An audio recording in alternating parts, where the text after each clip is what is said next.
and a very warm welcome to the Question Hour show, where we bring you important unstart questions that were asked by the members of the upper house during the previous session and the response given by the government in written format.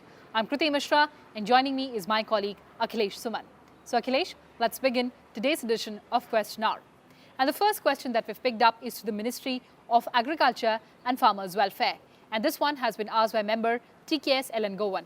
And Mr. Ellen Govan has asked whether the government is considering to set up institution to regulate the prices of agricultural and non-agricultural products in rural areas to ensure minimum guaranteed fair price for such products.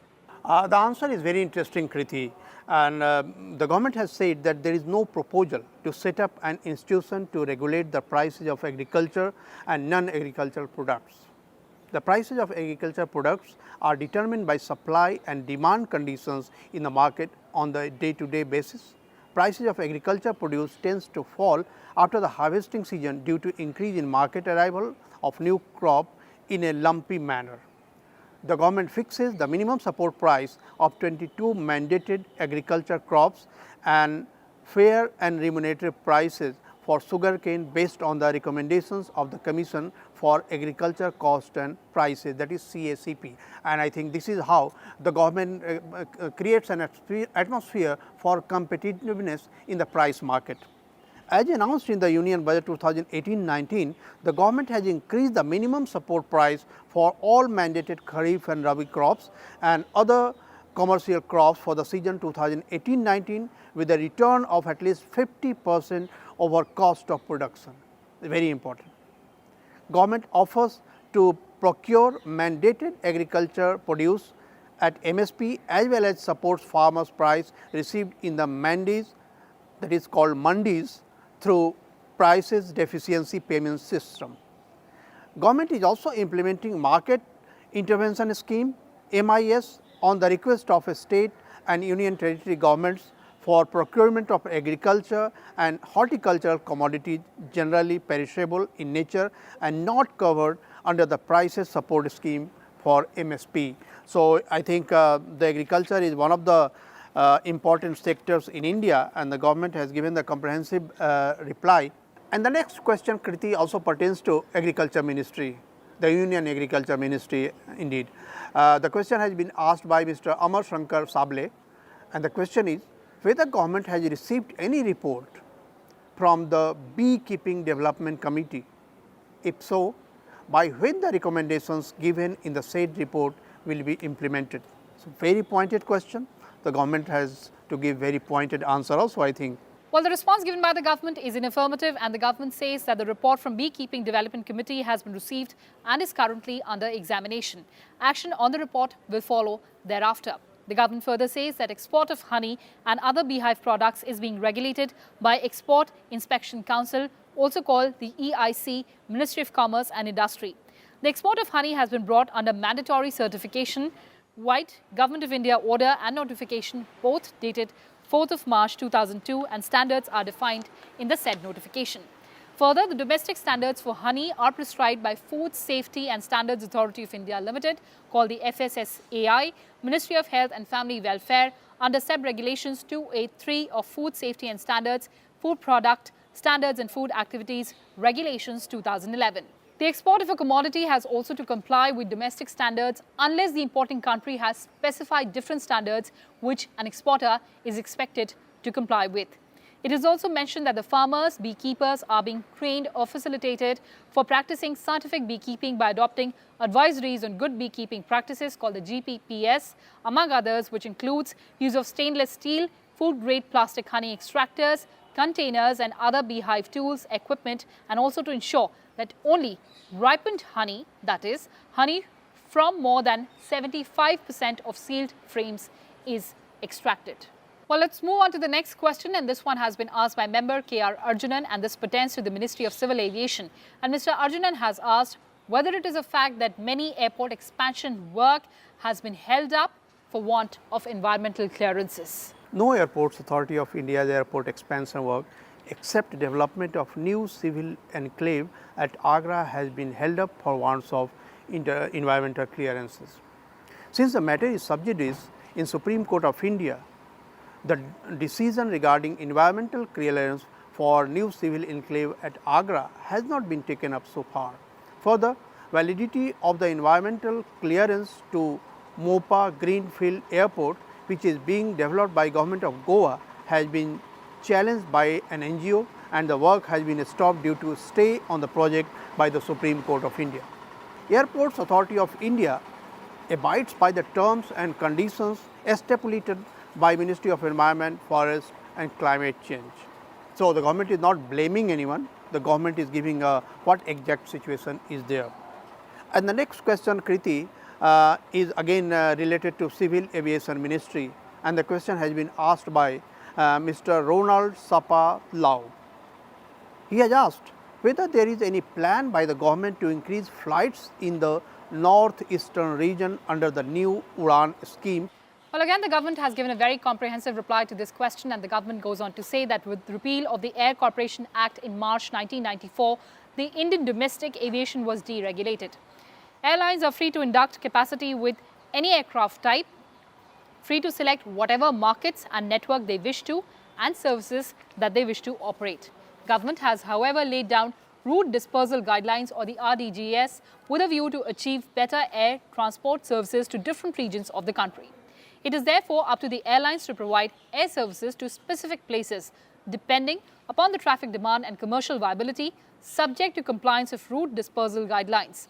Accordingly, all scheduled operators are required to deploy in the northeastern region, Jammu and Kashmir, Andaman and Nicobar Islands, Himachal Pradesh, Uttarakhand and Lakshadweep, which are category 2 routes, at least 10% of their deployed capacity on trunk routes, which are called category 1 routes.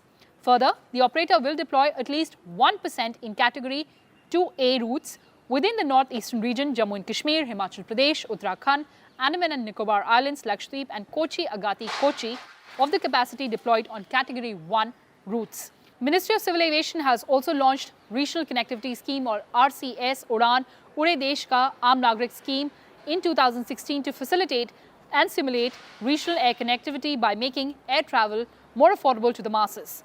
North-Eastern region has been included in the priority areas of the scheme. Helicopter services have also been included in the scheme document for better connectivity of priority areas. For priority RCS routes, the number of RCS flights to be operated in a week with VGF shall be a minimum of 3 and a maximum of 14 departures per week from the same RCS airports, such as the RCS flights are operated at least 3 days of the week. Let's move on to the next question, and this one is to the Ministry of Communications and asked by member Harshvardhan Singh Dungarpur. And Mr. Dungarpur has asked whether the government has set up a centralized monitoring system for mobile phones, landlines and internet users in the country. This is a very interesting question, Kriti, and everyone wants to know that whether their mobile phones or their internet activities are being checked, monitored or not. So, the government has given a very a comprehensive reply and said that government has set up a centralized monitoring system for lawful interception and monitoring of mobile phones, landlines and internet traffic through mobile networks. At present, monitoring of internet traffic through internet service providers is being done through internet monitoring system, which is under consideration for integration with centralized monitoring system. The centralized monitoring center at Delhi and all the 21 regional monitoring centers have been operationalized, covering all the 22 licensed service areas in the country. The salient features of centralized monitoring system are automated process of delivery of lawful interception order from law enforcement agencies to telecom service providers. 2. The electronic provisioning of the targets without manual intervention of telecom service providers. Continuity of lawful interception and monitoring irrespective of the target roaming in other licensed services areas. So, I think these are enough in this point of time that the audience can understand what is the system of monitoring. And the next question, Kriti, is by Mr. Narayan Lal Pancharia, and he is also asking question with the Ministry of Communications. His question is whether the government has taken any decision to transform post offices into instruments of financial inclusion. It's everyone knows that post offices are expanding their area. So, what is the answer? In the response, the government says that post offices offer several financial services to citizens, which include small savings through Post Office Savings Bank, micro remittances services like electronic money order and instant money order, life insurance, and also services of India Post Payments Bank like savings account, current account, remittances, bill payment, all of which are de facto instruments of financial inclusion. The government further says that all the 1.55 lakh post offices, out of which 89% are in rural areas, are providing savings, remittances and insurance services. Currently, 1,29,161 branch post offices have been provided with subscriber identification module-based handheld devices for carrying out online portal and financial transactions. More than 1 crore digital banking transactions are taking place every month through these devices to provide financial services in rural India. Presently, more than 1.36 lakh post offices are also working as access points of India Post Payments Bank and providing payments bank services of IPPB. Moving on to the last question of this edition of Question Hour, and this one is to the Ministry of Culture, asked by member Narayan Rane. And Mr. Rane has asked whether it is a fact that Government of Maharashtra has sent a proposal to the centre to accord classical language status to Marathi language, and this proposal is pending with Government of India. And the government answer is yes. A proposal for granting classical status to Marathi language was received from Marathi Language Department, Government of Maharashtra. The said proposal was placed before the Committee of Linguistic Experts for its consideration. However, in the light of several writ petitions filed by Sri R. Gandhi in the Honorable High Court of Judicature at Madras on the subject, it was decided to wait for the outcome of the said writ petitions. That means the government has held it up.